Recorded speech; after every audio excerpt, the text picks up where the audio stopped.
So, totoo ba na ang dental prophylaxis ay nakakabango ng hininga sa mga pets? Toothbrushing is not enough. So, we need dental prophylaxis na to intervene. Ganun siya. Hi guys! So, kami ang Team Golden po. So, nandito tayo ngayon. Pag-uusapan natin ang isa sa mga promo natin ngayong Burr Months, ang dental prophylaxis. Doc, ano nga ba ang dental prophylaxis? So, ang dental prophylaxis is a procedure kung saan nililinisan yung teeth or yung oral cavity ng pets or dogs and cats natin. Doc, ano po yung earliest age na pwede pong magpa-dental prophylaxis yung mga pets po natin? Well, it depends, no, from case to case basis. But at early age, we can start at 2 years old.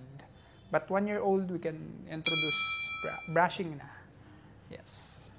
Doc, maraming nagtatanong sa client natin kung sapat na po ba yung pagtututbrush. Toothbrush. Okay, so it's a related question kay ma'am, no? Sa toothbrushing, kung maintenance ang pinag-uusapan, pwede namang enough na ang toothbrush. But kung may build up na ng tartar or plaque sa ngipin, toothbrushing is not enough. So we need dental prophylaxis na to intervene. Ganun siya. Hi, Doc. Yes, Sir Dale? Tuwing kailan po naman po, Doc, yung dapat magpa-dental prophylaxis? We do it recommended annually or annual oral check-up. So kung kailangan gawin ang procedure, gawin siya. Sa mga severe na may infections or problema sa oral cavity, we do it pwedeng every 6 months. Yun, Doc. So sa akin naman, ano ba ang mga pwedeng benepisyo na makuha ng mga alaga natin pag nag-undergo ng dental prophylaxis? Yes, that's a very good question, no, kay Sir JR.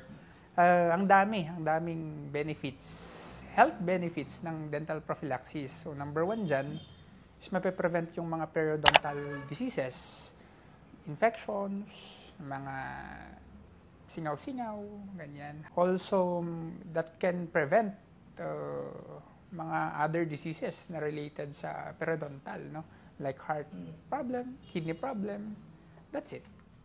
So, Doc, kasi mostly sa mga clients natin, ang sabi is may amoy ang hininga or mabaho ang hininga ng mga pets nila. So, totoo ba na ang dental prophylaxis ay nakakabango ng hininga sa mga pets? Yes, yes, definitely, no? Nakakabango ng hininga yung dental prophylaxis given na malilinisan yung ngipin, matatanggal yung mga infections. Parang sa tao lang din, di ba?